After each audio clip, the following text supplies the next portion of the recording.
Hey everyone, so it's been a week now since the Solo movie came out, and I thought I'd just do a video giving my thoughts on it because why not? I got a video camera, I got a channel, so what the heck?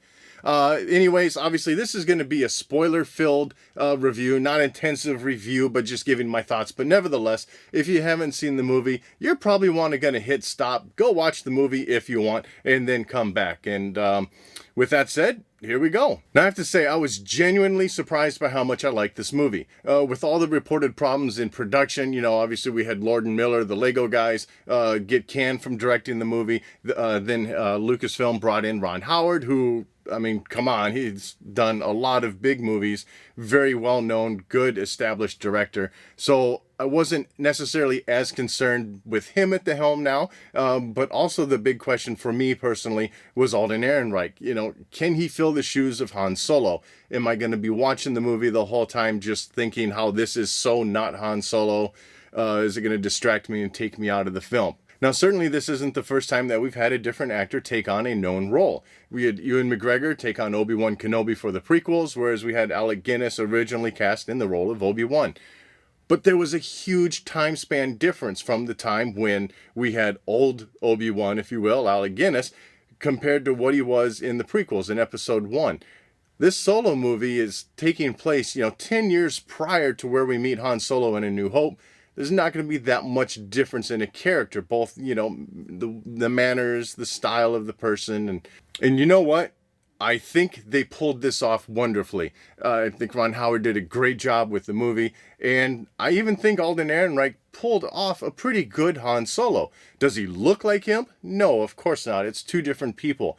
But there is stuff there in the mannerisms, in the way he talks, in just different things that he does subtly on screen that certainly is reminiscent of a young Han Solo, or just what I know of Han Solo in general. So to me, him being in the part wasn't a distraction. In fact, I think he did very well. Now, Donald Glover taking on the role of Lando Calrissian, I think he did an absolutely fantastic job. Just the tone of his voice, the way he delivered his lines, his mannerisms as well.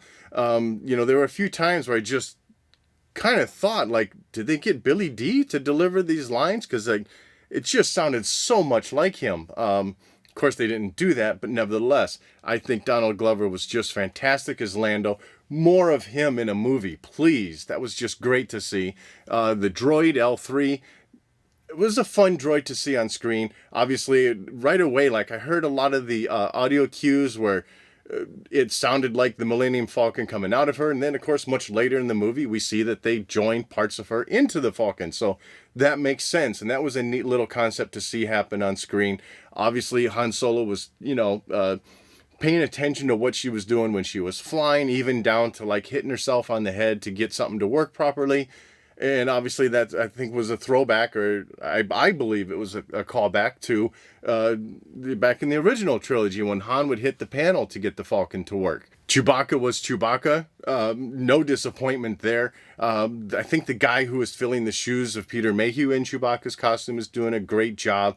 And I think a lot of people could say, well, of course, it's just a costume. But I think there's more to Chewbacca than, just a person in a suit. There's certainly looks with the body, the way they walk, and those kind of mannerisms and stuff. And obviously now we've seen this, I think it's the same guy, Johan something, I think. Sorry if I'm totally off. But, he's already filled the shoes for in Last Jedi, and I think a bit in Force Awakens. So nothing new here, but I think in those cases, Peter Mayhew still stepped in from time to time. And in this case, I think everything was just the new guy playing Chewbacca. But as far as them meeting, I really liked that story. And then there was Keira, Han Solo's girlfriend in the movie, who really propels him to join the Imperial Navy, to go back to Corellia and find her. As far as her character, nothing overly exciting for me. I didn't really feel a sense of loss for Han Solo, that she chose not to follow him and then instead kept on into the crime world. But maybe that's also because I know in the back of my mind he's destined to be with the princess. So her character was fine for me. And then Beckett and his crew, Rio and Val, I loved that crew. More of them, please, which I guess at this point would need to be a prequel to Han Solo because they're all dead now.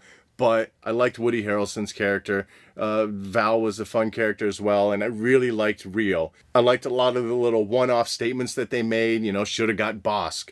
Beckett saying that he killed Aurora Singh, like just super quick lines that if you weren't paying attention, you could have missed them. So that was a neat thing to see. Not only that we're getting references to the Empire Strikes Back bounty hunters, but also that they're bringing elements from episode 1 into this movie. Many elements. Let's get on to that. Darth Maul makes an appearance. That was awesome. Of course, if you're following Clone Wars and Rebels, you know that Darth Maul is alive, or if you've finished Rebels, he's not alive anymore, but he's alive in this movie. It was really cool to see him brought back into the cinematic universe, to see that he is being acknowledged as being alive and stuff.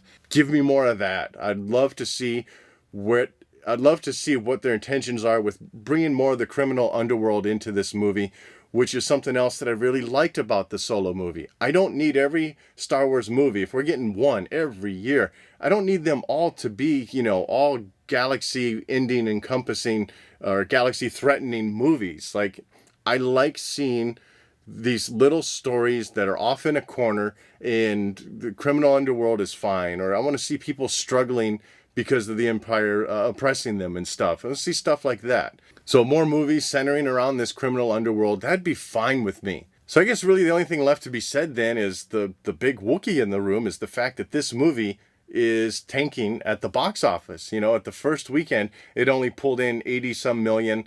I thought that if Memorial Day was such a big factor in it, then the second weekend we would see, not a strong drop in sales, but it's looking like that's going to be the case. They're already projecting this weekend probably coming in under 30 million for just its second weekend. I'm not even going to get into any of that. I don't have thoughts as to why it's failing. It could be a number of factors. Initially, sure, being on a holiday weekend when everyone's out could have been something. Yes, there's a lot of backlash because of the previous movies that have been released now through this Disney banner. I have no clue. I don't know why. I can just say at the end of the day, for me, this was a fun movie. Definitely worth the price of admission. If I've gone twice, I'm certainly going to be going again, and probably a couple more times before it gets out of the theater. Hopefully this doesn't deter them from doing more movies like this, because I think they did good. And so I think that's a pretty decent spot to wrap this up. At the end of the day, like I said, I loved it. It was a very fun movie. And for 2.5 hours, I totally forgot what was going on in the world. And yes, I have a low bar for movies, but at the end of the day, that's what I want. Give me an escape. Let me forget what's going on and just stay focused and enjoy the movie. And that's definitely what I did with this one. So let me know what your thoughts are on that Solo movie. And I'll catch you later.